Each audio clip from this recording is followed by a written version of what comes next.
Super 16, it's the cream of the crop. College football time of year, don't stop. You're adding this guy. Just another gold dome with the courage, heart, skill, and will. Bringing you the best 16. Southern never played for the football fiends. Ranking the best 16 college teams. Football fans, it's the show of your dreams. Ain't no bias. Chris Zorich ranking truth. Traded in the golden helmet in the past for a suit. With the tape, never lies. College ball, he's a stoop. Ranking the top 16, not the top 32. I don't mean to cut you off like a Zorich jersey, but you ain't really grinding unless the jersey dirty. Hit the running back like a Mack truck behind the 30-yard line. It's game time. My team Roddy off the sideline. You look at Chris like this with a fact checklist, going over college teams like a 50 scientist. Steve streaking from his head like in his playing days. Super 16 polls on the show straight away. It's the FBS, the best of the best from the ACC to the SEC.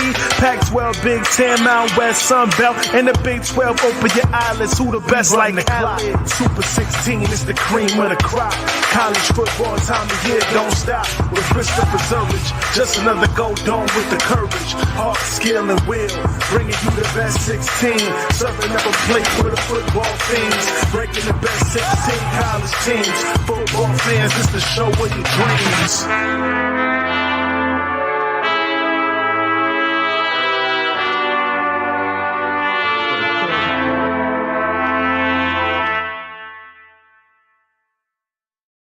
All right, folks, it's a little different view, and I apologize. I'm doing this from my iPad, and I'm having a little technical difficulties that took us a while to hopefully fix. But this is you got me. This is the best I can do for right now, so I do apologize about a little delay. But it's been an exciting week of football. We've had like 300 bowl games. And we had two pretty interesting games yesterday, and the Bears also played. So I'm sure Phil will have a couple comments about that. Would you like to jump in, Phil? There he is. He's back, ladies and gentlemen. After 3 hours of technical difficulties, I apologize about that. Chris Zorich was in the land of Transformers. Producer Cherie and myself were trying to get his audio right, but it just wouldn't. I think the mic. But anyway, we're here, Chris. We are at the precipice. What I predicted, Michigan to the national championship. Yes, you did. I was very happy. I was texting with Cherie that I was on my knees praying on that fourth down. They set up in the exact defense I would have. I'm like, just keep this guy. What a game. What a game. Both great games. games. Both games are outstanding football games. And that's what it's about. At the end of the day, I guess the championship playoff committee was happy with Florida State's performance. Well, it's really interesting if we can just do a little sidebar about that, because I know that a lot of folks were talking about the 63-3 score. Yeah. And even Kirby Smart was like, hey, they had a lot of people opt out. Look, at the end of the day, and there were some folks from Georgia's team that opted out as well. But at the end of the day, it's about culture. And it's about a coach. And I'm sorry, I'm gonna be old school, but I'm gonna go back to Alabama last year when you had Will Anderson and both Bryce Young said that, hey, no, we're not gonna opt out because I would let my teammates down. And then you heard it this year with Bo Nix. They're playing freaking Liberty, and he was still gonna go out there and compete and play. So this idea of, they had a lot of people opt out. Well, yeah, the reason why they had a lot of people opt out is because of the circumstances. Ben, thank you very much for hanging out with us. I apologize about the technical difficulties, but we're here now. This idea of, hey, let's feel sorry for Florida State because they had a bunch of people opt out. Bullshit. Yeah, I thought Kirby Smart's comments afterwards were on point. Like, we got to look at this. He understood. Like, you ain't gonna let off the gas pedal, but you're also at the same time feeling some compassion for them on the other side, because all of these kids are opting out. And maybe there has to be some sort of requirement, some contract built into the NIL money. You're obviously dealing in a contract. The transfer portal, that needs to be set up where it's a postseason thing, so it keeps the integrity of the game or at in least, line. because I was talking to a couple of my friends about this, because if you talk about the transfer portal, the reason why they have it around this time is because the majority of schools are on semesters. Right. And so the semester starts, like, I think January 15th. That's true. So that's one point. The second point that you mentioned, talking about the NIL, or like maybe, compensating the players. First of all, I've been to several bowls as players, as a player, as a kind of a correspondent, let's say, and a lot of these bowls are hurting for money.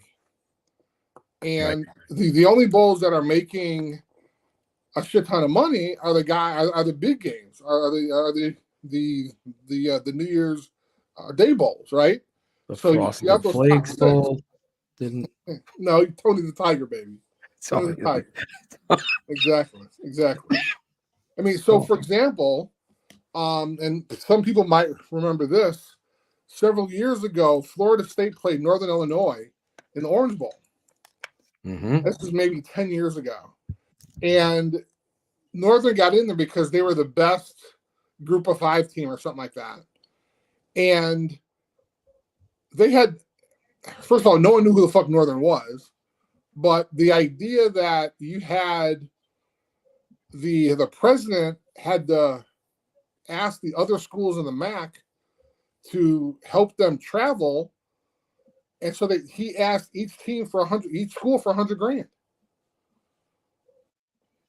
and then they were telling the students that, hey, they were supplying buses for them, like, if you buy your ticket, we can get you there. We can house you. I mean, so they have all these. So 1940s again. Right. Exactly. Here's a train ticket. Hey, man.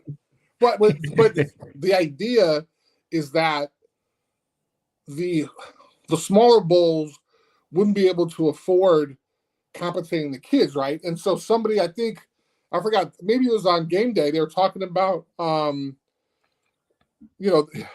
NFL guys, they get paid by the game during the season. So there's 18 games? 17 games. So there's 17 game checks, right? And so if a guy doesn't participate in the bowl game, do you not pay one of his checks? There's got to be some sort of accountability, because it doesn't look good and it doesn't play good, obviously. But the next problem will be, with 12 teams, where do those other bowls go? You know what I'm saying? Like, they become obsolete. I don't think you could continue that. But obviously, it's frustrating because I'm no one's going to watch it. Fan. Me too. But because, I think a solution, because, well, the problem is that there's too many bowls, right? But it's kind of a double-edged sword, because the NCAA, the bowl season folks, they want as many bowl games as they can, because the coaches love it, because they can say, hey, I went to a bowl game. But the problem is there's so many bowls that, and it happened again this year, that there were a couple 5 and 7 teams that were playing. Right. Minnesota's out there playing. So winning at 5. Right. And if you make it, I mean, is it 6 and 7? is it 6 and 5? I mean, what's the threshold for a team to be able to compete for a bowl? And then if you do that, then you're going to get probably 15, maybe 10, 15 bowls that aren't going to be able to have any competitors, because if you say, okay, 8-4, 7-5, I mean, is that the cutoff? And so it's the fact that there's so many bowls, and the coaches want to be able to say, hey, I took my team to a bowl game when they're 6-6, and more importantly, on the coach's side, they just want that extra 2 weeks of practice anyway. It's definitely going to be something. Obviously, I believe the bowl is going to end. I think it's just going to be the field of 12, and then that's where it's going to be eventually, because of what you're talking about here. And you're adding money and transfer portals. Then the product for those other bowls, those kids have put in a transfer. But there's a lot of layers that I didn't even think about the end of the season with the different marking periods or whatever. What do we call these things? Semester. Thank you. Marking periods. Yeah. Marking periods. That's great. How many marking periods are there in a year? I couldn't think of the semester. I love that. Semester you have to be obviously registered for school, thus the time frame doesn't match up, thus you have to apply early and let everybody know that you're leaving, and then you can't play with that team. It can't be like the NFL with free agent. I'm sure some of the Bears players wanted to bounce in October and go to another team, but they can't, right? Because they're on the team. Their contract says that, and I'm a free agent. That begins March of the beginning of the year. So it's a very complex thing that I don't know where it's going. And then at the end of the day, I mean, when we talk about bowls, right? Like the majority of folks think of a bowl as just, hey, let me watch a game in January, right? Or in December.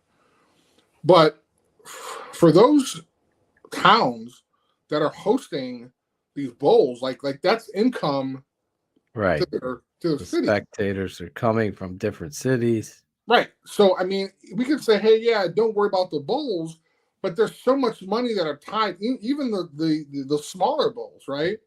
There's so much money that's tied into just a regular bowl game. And again, we're not talking about the New Year's Six bowls or the real big bowls. I'm just talking about like you're saying, the Tiger Bowl, the Pop-Tart Bowl, the Jim Larson's favorite bowl, the Quick Lane Bowl, Guaranteed Rate Bowl. I mean, these are games that sponsors have paid a shit ton of money for, to have the little CEOs do commercials and shit. And the idea that you have money out there, people are willing to kind of do this. And you think about like Arizona. I think Arizona had like 4 bowls in whatever stadium they were in. It was crazy. By the time I get to Arizona, yes, too many bowls.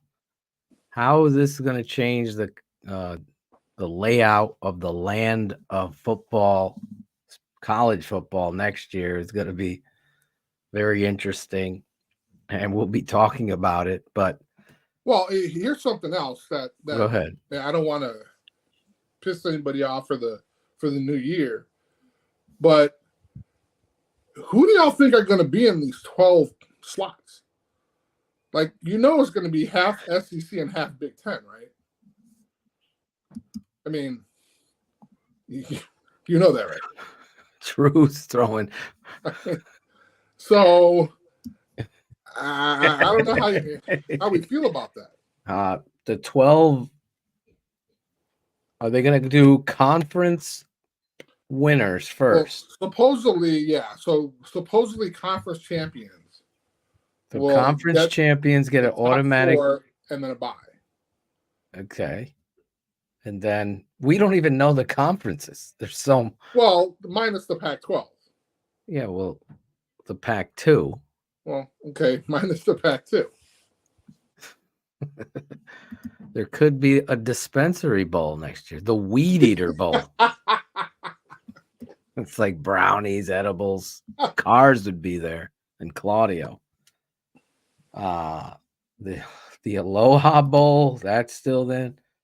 But I think it would go again to the rankings, the AP ranking, the Super 16 poll show ranking, There you go. I love it. I love it.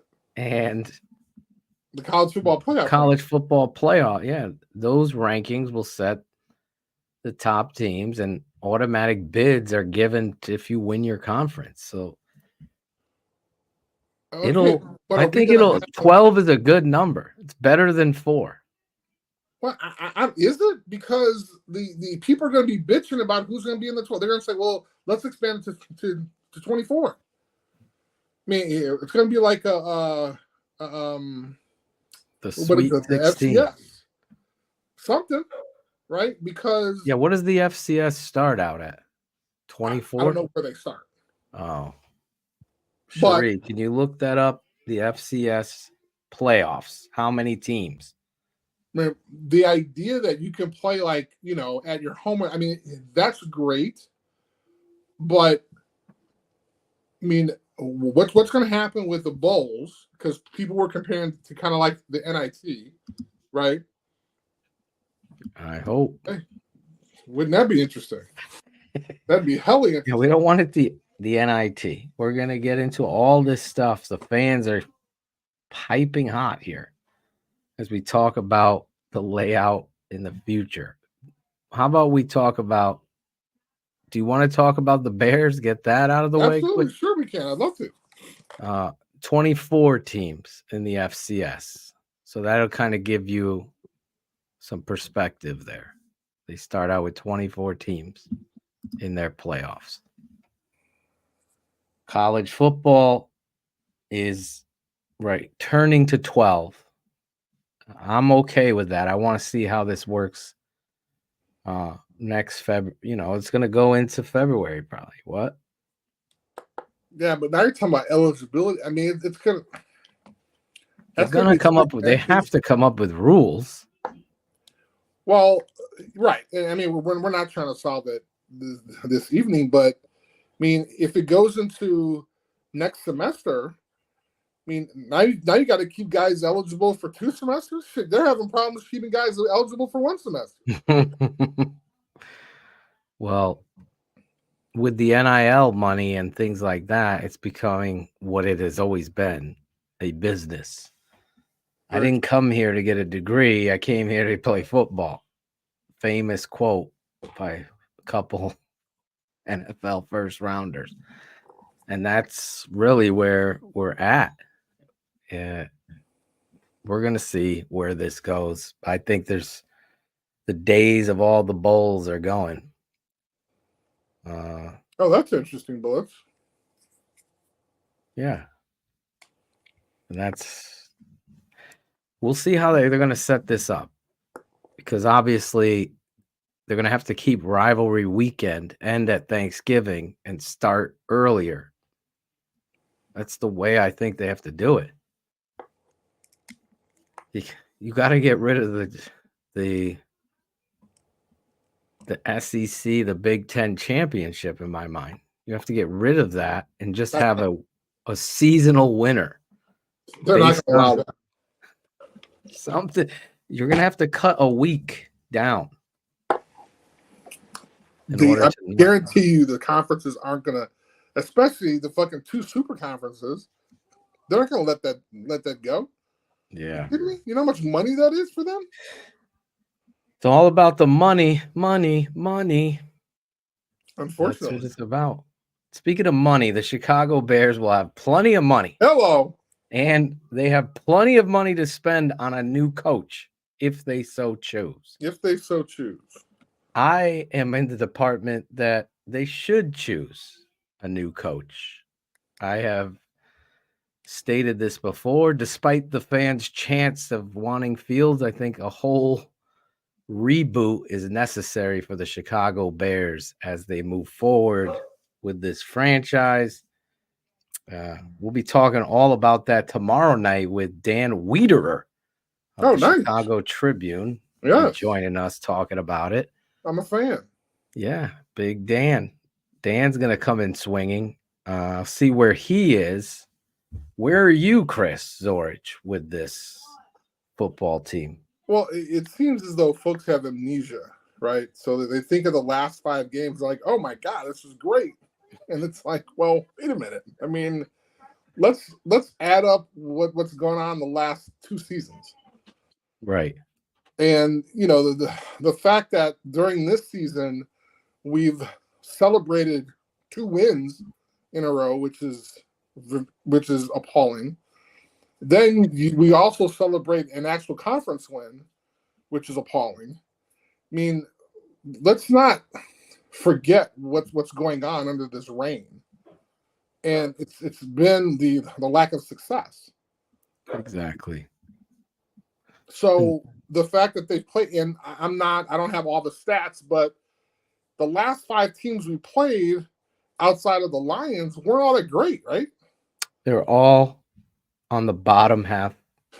They're all picking in the top 5. So, okay. The wins they've had, you they're know. all in the top 5.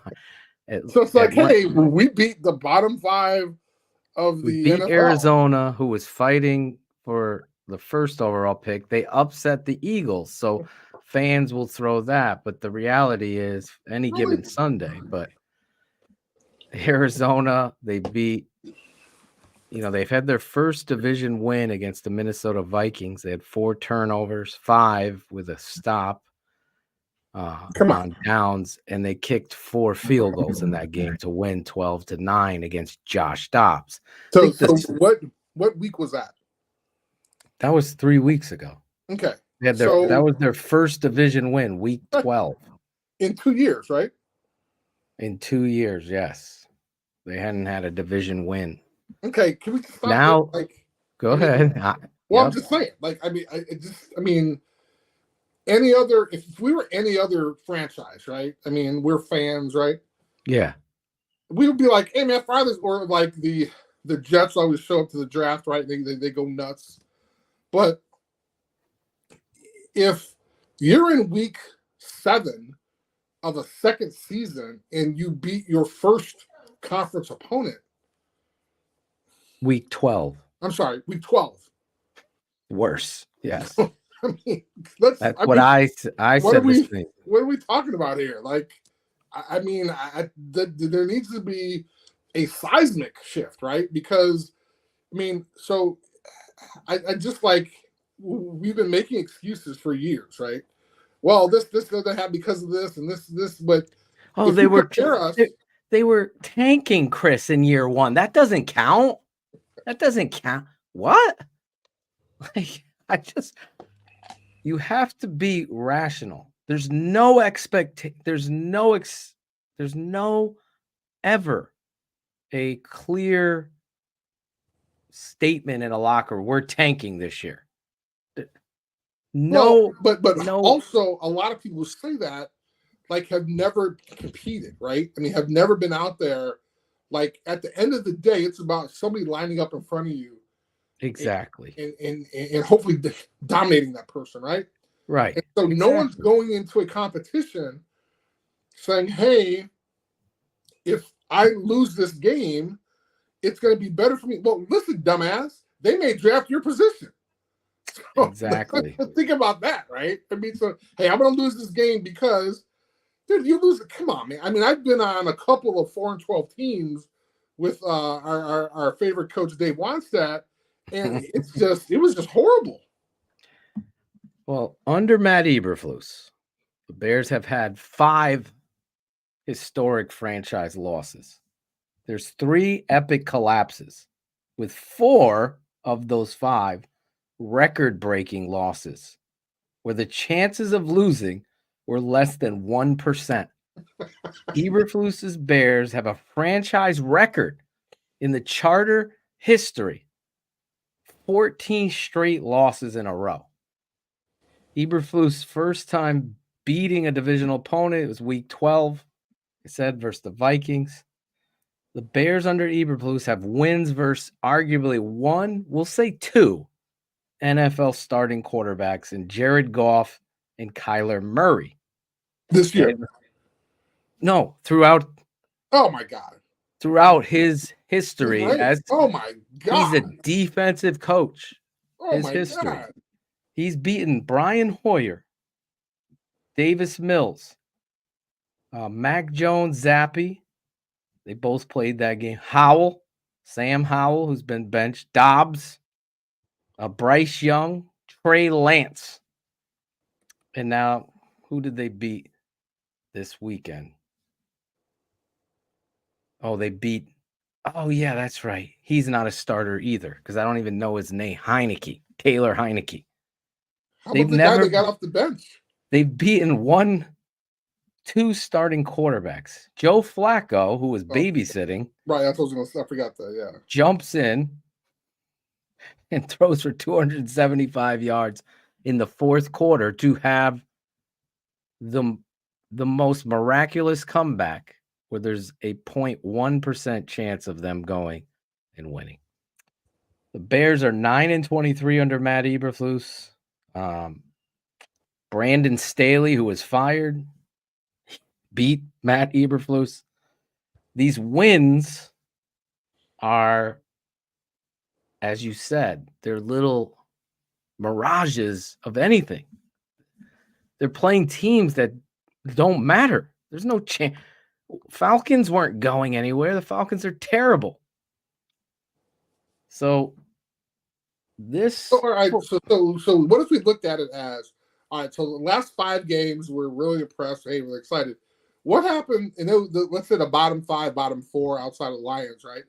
So let's say, what if we played the top 5 teams in the league? Like, how would we fare against them if we barely beat some of these teams, right? That's really what your competition is supposed to be. Like, you want to play with the best to be the best, right? Right. They got smashed by the Chiefs, right? We all saw that, yes. Right. Terrible, right? They were up 28-7. This is another historic loss, and lost the game to the Denver Broncos, up 28-7. So the teams, to your point, that they've played, there's several layers here that I think Kevin Warren really has to take a step back, pull Ryan Poles aside and say, we can't fall for the Fruit Loops, the phony ones, right? We have to eat the originals, and we have to look at this. Where is the direction? Yes, this defense, Montez Sweat, I'll answer Ron in this comment. If Montez Sweat was here, I believe that would have helped this defense and create turnovers for an offense that continued to struggle all in the beginning of the season. Let's just put it realistically. When Shane sent me some of the stats of the other quarterbacks around the league, and Justin Fields is ranked 26th, and you have other quarterbacks ahead of him, there's an offensive problem here in Chicago. And I've said it for 2 years. It's Luke Getsy. The head coach is deciding on Getsy. The first time they won at home was with a backup quarterback, as Kerry Franklin is putting up there. And that's really where we're at. And now they're manipulating stats. We won 5 games in a row at home. Yeah. Okay. Who did you play? Let's look at it. That kind of question gets Bears fans so. And anytime I've talked truth about Justin Fields and his inconsistencies, it makes people upset. So my biggest issue with this football team is the head coach.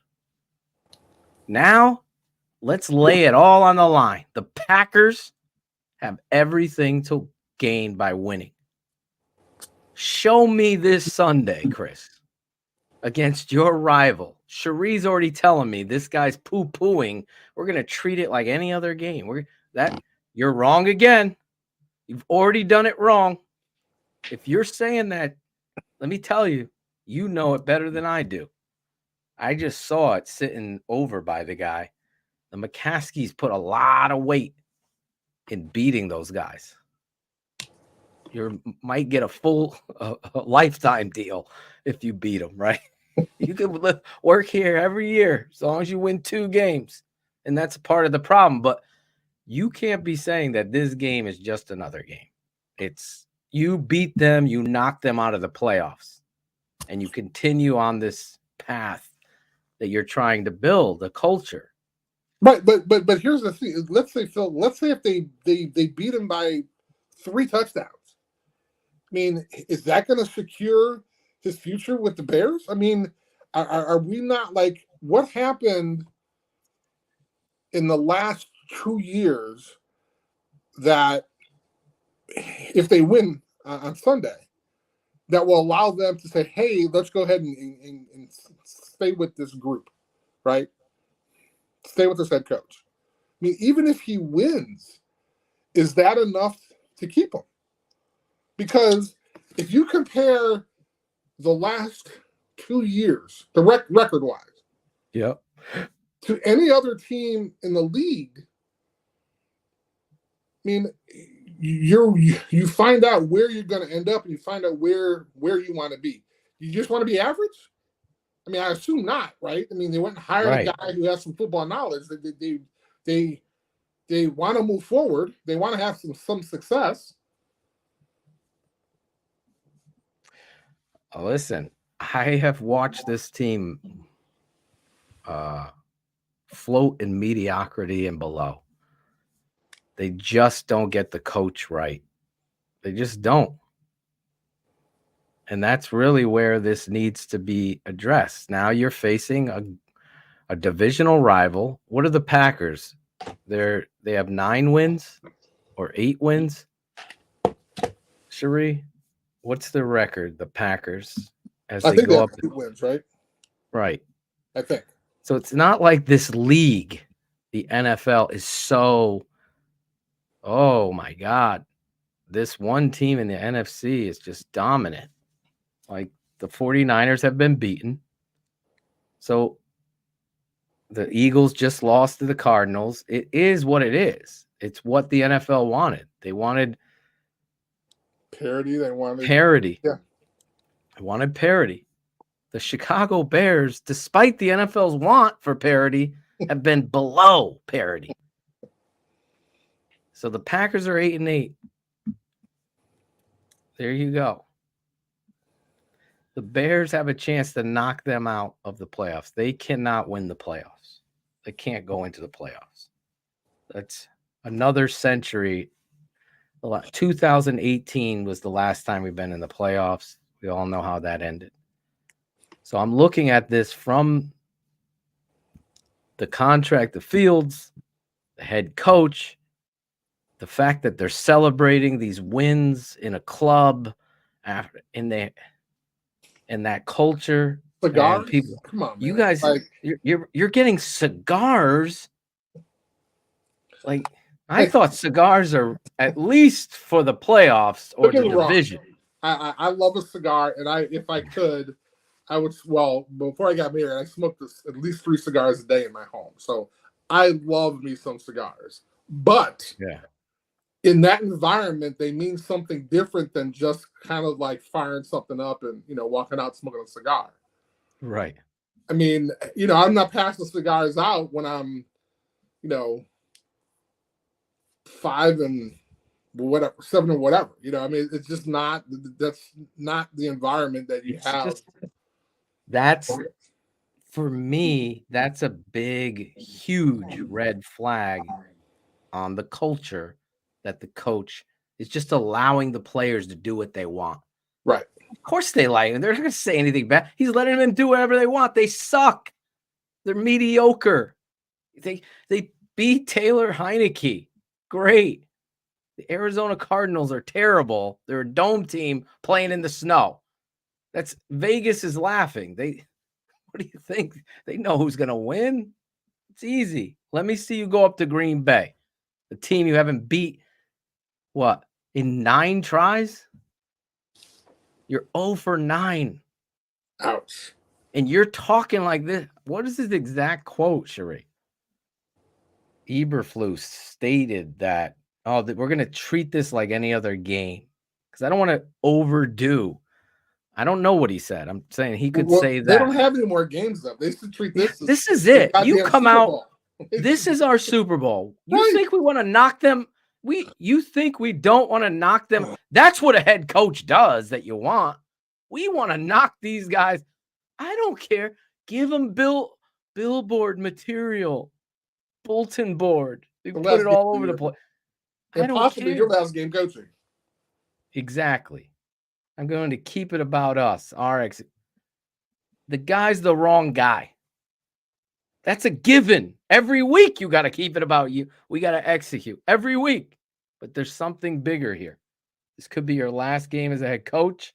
You haven't beaten the Green Bay Packers. And I'm going to pick the Bears to win. See what they do. Because I have a strategy, Bullets, that obviously you didn't listen to me when I texted you that. He continues with this joke. I wanted them to win. Well, I pick against them, they win.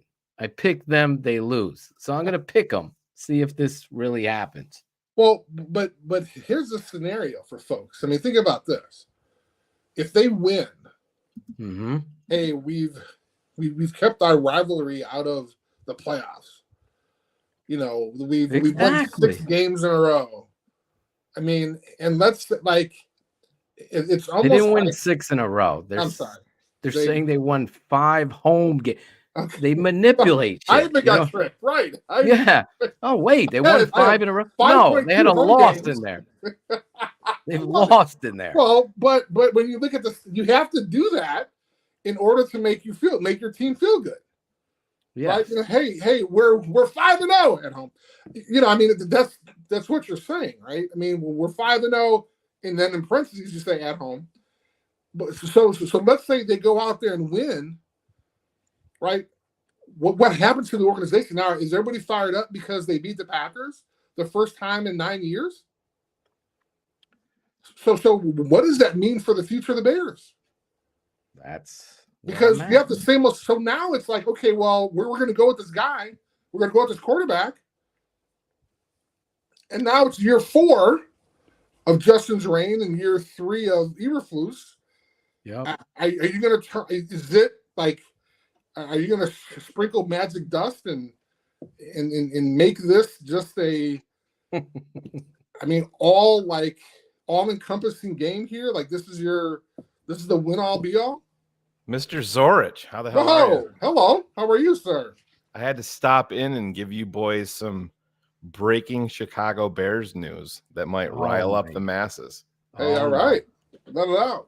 Courtney Cronin, yes, friend of TTNL, is now reporting that Ted Phillips and owner George McCaskey made the final say to hire head coach Matt Eberflus, and that it was not a Ryan Poles decision. Wow. Straight from Courtney Cronin. Holy. It was removed. We are. They removed it. Yep. Here's the ultimate say on Matt Eberflus. Well, you want me to play the audio? Yeah. He didn't hire. I mean, I know what's out there. He was not the one who had the ultimate say on Matt Eberflus. That was a Ted Phillips, and that was a George McCaskey decision at the end of the day. So this would be Ryan Poles making that first real decision on a head coach. I know, like what was said, I chose him, that whole thing with the press conference, but you know, if you talk to people inside the building about who had the real juice in that moment, that was a Ted Phillips and George McCaskey decision ultimately. So he didn't hire. I mean, I know what's out there. he was not it's a the one who had the repeat ultimate say on Matt Eberflus. That was a Ped Phillips, and that was a Same old. There it is, Chicago. Chris. This is Wow. what I try to tell the fans. Now you can all line up and apologize to Chris and Phil, as we were just talking about this. And Shane, this is a disgrace that you're allowing Ted Phillips to be involved in a football decision when they're lying to you, saying they don't do football. It's the good old boy bullshit network. Courtney Cronin is employed by the new home of the Chicago Bears. Yeah, this isn't just they took it down because George has got his panties in a bind. So Ryan Poles is pissed. But yo, that is huge. I can't believe. Thank God you recorded it. Yeah. Oh, Chris, it's all over. It's all over Twitter. It's the same old crap. I was just getting ready to go enjoy a late dinner, relax after my Crimson Tide got punched in the face by the better team. Oh my God. Nick Saban drove McLaughlin to the portal today. I'll have you know, Zorich drove him himself. The center. Hey, I can admit it. Cody White there. They lost to a better team yesterday. Michigan was. Lord. We haven't even gotten into at least it. the better center. Yeah. Yeah. But if you go back and watch that was blocked up perfectly from the all 22 angle. That bad snap caused it to go the wrong way. But but then also, I mean, you talk about the offensive, the call. Yeah. I mean, is that the best call? I mean, you can. There's a myriad of things, but when you're, and again, it's not. I'm against the subject for a second here. Those issues snapping the ball. Yep. That didn't just happen yesterday. Mm-mm. I mean, it's been all Chris. Their offense, and this is what's been so. I was down on Milroe. You guys heard me say it early on in the year. Then they benched him, and he came back, and took a personal. And he you got to give the kid credit. He started to ball out, but the Alabama offensive line all year long has been in it. Chris, you and I were texting last night during the game. They had 7 games where they gave up 4+ sacks. Alabama, dude. I mean, come on. It's crazy. But they deserved exactly what they got. And I think there's going to be some major changes along that offensive line. I mean, even Herb Street last night got out. Milroe, you got to handle those bad snaps. I'm like, dude, they're rolling to him. What are you doing? I would have gotten him under center. There may have been 2 or 3 that were right. Yeah, get him under center. What is the former Notre Damer doing out there at the OC? It was a moment. You saw that. Oh my God! Yeah, definitely excuse. You could see it on McLaughlin's face. When they went up to him, his face was crimson red. I mean, he was embarrassed, and kid played the worst game that I've seen a Tide player in a long time. I mean, on essentially the biggest stage in the world for college football. I mean, Michigan, Alabama doesn't get too much. Gotta blame the Notre Dame OC for all. Yeah. Yeah, it only took Tommy Rees how many years to finally beat Alabama? He just had to be on staff to do it. That's funny. But anyways, I'll let you guys get back to the show. I just wanted to stop in because I thought I'm glad you thought did. It was relevant. I appreciate that, man. Big breaking news. Man. Shout out to Courtney Cronin, always doing a great job. We're gonna have to get her back on the show. Yeah, on the show. Definitely after this. Yeah. So, all right. Love you guys. We'll talk to you later. Thanks. I'm not talking to Cherie. She's in the green room laughing at me right now, I'm sure. She's got her Michigan hat on. Look at her. or she's just silent, not having to say anything at all. I'm going to put on my Penix jersey after he lights them up for 7 tutties. Wow. All right. Love you guys. All right, Shane. Thanks. So you heard it here. Shane coming in with some Chicago Bears breaking news, taking the show. We had technical difficulties, and then we have Bears breaking news, and we're going to get into all of that. Ted Phillips and George McCaskey confirmed hiring Matt Eberflus. What have Ted Phillips and George McCaskey failed to do very well? Hire coaches. I can list them down for you. Dave Wanstedt, Dick Geron, Lovie Smith, Mark Trestman, Matt Nagy, John Fox, and here we are with Matt Eberflus. The Chicago Bears have not done well when it comes to coaching. And with this breaking news, if you're just joining us, with the 3-time All-American at Notre Dame, College Football Hall of Famer, number 97 for your Chicago Bears. Where's that graphic? It needs to be shown right now. It's my favorite thing to do. Where is it, Cherie? There it is. Oh. Right there. 1993. All Madden, baby. Chris Zorich, myself are here talking college championship and the Chicago Bears football here at TTNL. Mr.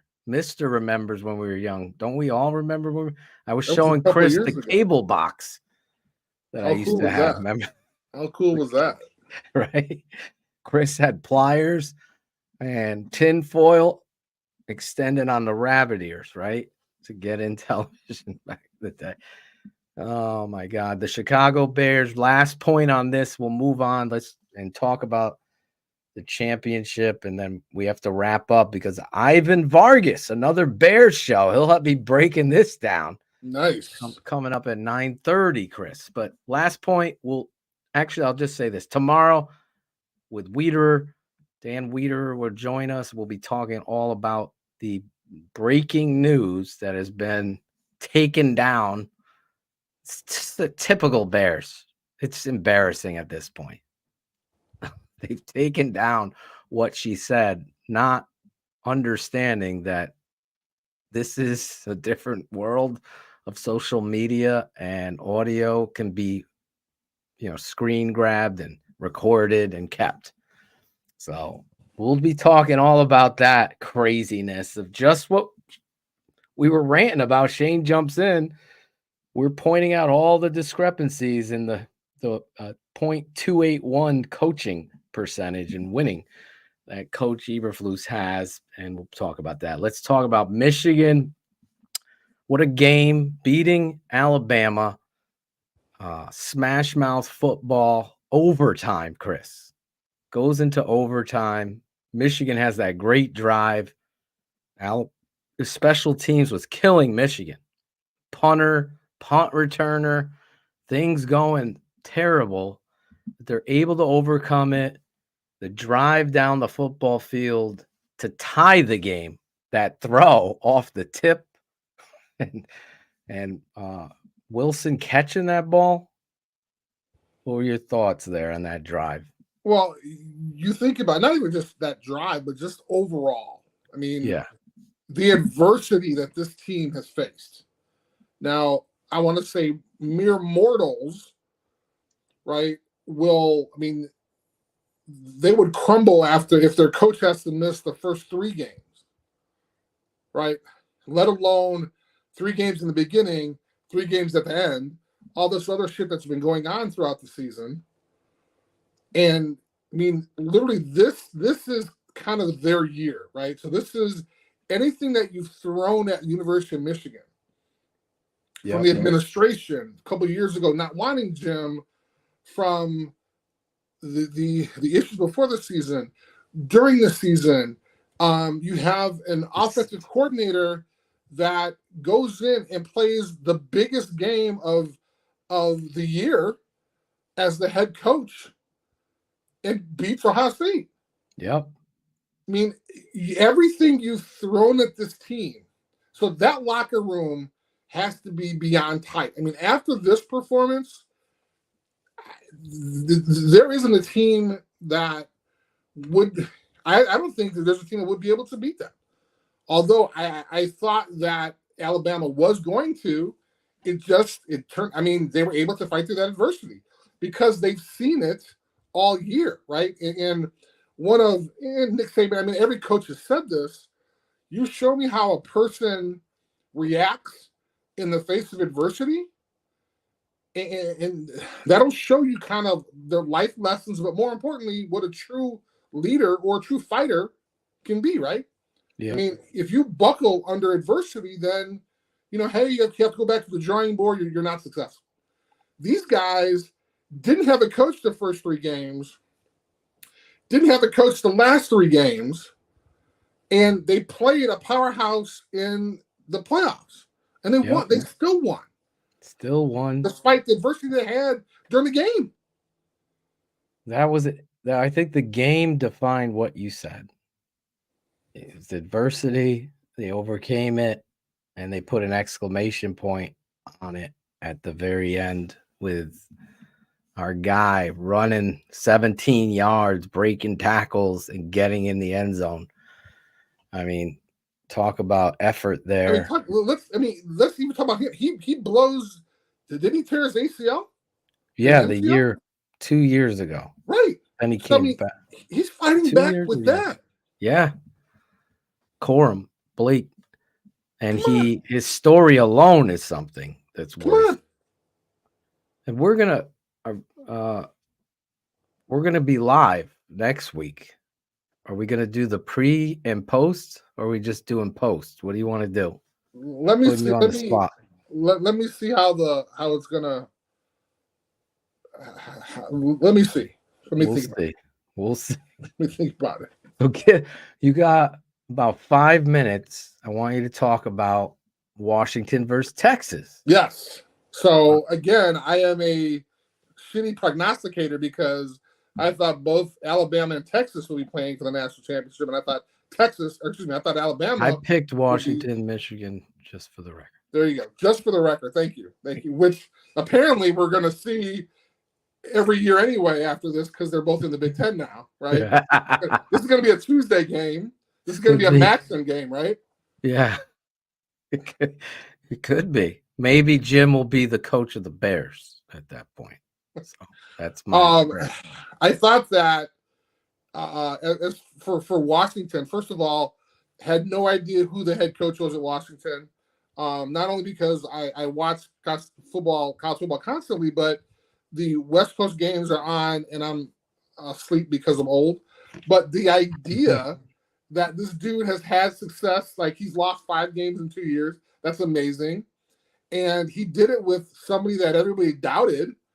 I mean, they were rebuilding though, Chris. They were rebuilding. They got a tank. No, he wins. He threw up 430 yards on a good Texas team, right? I mean, flinging it, bro. Come on, man. Yeah. So I think it's going to be a tough game, man. I honestly, I thought that this was Pinnock's showcase on a national, even though he beat Oregon twice, which people doubted both games. He did that. He's done everything that they've wanted, and they still didn't give him the damn Heisman. I thought he should have won it, but that's just me. But the idea now that people are aware, people are amazed at his abilities now, I think it's going to be a tough game for Michigan, man. But because of all this craziness with Michigan, man, I think Michigan's going to win. Yeah. I mean, they seem like the team of destiny. Amazing. Penix, though, is out there. I mean, Al Davis, if he was still around, he'd be all in on the deep ball. That's Washington throws the deep ball. I've been a big Odunze, however we say his last name. I'm terrible with that. Harrison Jr., I could say easily. But this kid, I've said, because everybody's like, oh, you got to take that receiver. And I'm like, listen, there's 4 receivers in this draft that I really love. Obviously, we'll get into the Bears stuff, but this kid knows how to track the football and make contested catches, runs great routes, and him and Penix have a great connection. And those other receivers are out there too. So, I mean, the story of the tight end, the walk-on tight end, number 37. It's amazing. It's amazing. The other receivers out there for the Washington Huskies. They have some firepower. But I think the biggest play in Michigan's game that no one's talking about was the safety tackling the running back in the open field to set up that third down. Like he's by himself, one-on-one. What a freaking tackle. Yep. That was in overtime. I mean, that was an amazing tackle. A one-on-one in the alley, number 9 from Michigan. Tremendous tackle. And they set up third down. And that's where they didn't get it. And then they had to go for it was amazing. What a game. And now Washington versus Michigan. So do you want to give a prediction? I think, yeah. I just think Michigan is a team of destiny this year. And regardless of what you throw at, I'm thinking Penix is going to throw up 500 yards, but Michigan's still somehow going to win. Yeah. Rod Moore was the safety. Thank you, Jeff. Yes, amazing job. Zorich is calling it. Michigan, team of destiny. Who's got it better than us? Nobody. Tonight, Chris had some technical issues. We're sorry that the show went on a little bit late. And we got some Bears news in here. We want to talk more. We will be back with Chris. I just don't know when. If we're doing it next week, we'll keep you posted. Yes, I'm kind of leaning before the game, so that's where he's leaning, and then maybe. Then we'll let you know, and we'll get his mic and everything fixed up, and we'll be back. Or I'll be doing it from my phone.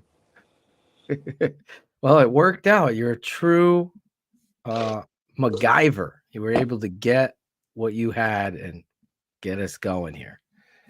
But anyway, tomorrow we have Dan Wiederer. Tomorrow on Keeping 100, we have Dan Wiederer, and we'll be talking all Bears and Zorich, what he thinks. We'll be back talking quarterbacks with Chris as well. People want to know. But tomorrow we'll be doing that. Tonight, next up, Ivan Vargas, another Bears show. Chris, I so appreciate you. Wow, really? I'm going to be nice and cordial. That's what me and Cherie were you trying to help you like this. Yes. With your audio. But you pulled through just like a great 3 technique and all Madden player would. Got penetration. The little adversity, got to work around it. Can't make excuses. Anyway, for the great 3-time All-American, CBS Defensive Player of the Year, national champion, college football Hall of Famer. You won the Outland Award, right? Or the Lombardi Award. It was the Lombardi, but the Lombardi Award winner. We got to add that, Ron G. Fix this graphic up. Love, and for the great producer, Cherie, who's smiling cheek to cheek. Finally. Big Blue. Chris predicted in the game. Michigan #1. It's going that way. We're going to see. I can't wait. It's going to be excited. Washington versus Michigan. Tune it in. Lock it in here. TTNL with your guy, Chris Zorich. And I'm your guy. I'm your host, Draft Dr. Phil. We'll see you next time on the Super 16 Bowl Show. Thanks for watching the Super 16 Poll Show with Chris Zorich. Like, subscribe, and comment. This has been a special presentation of the Tape Never Lies Network. Performance over politics.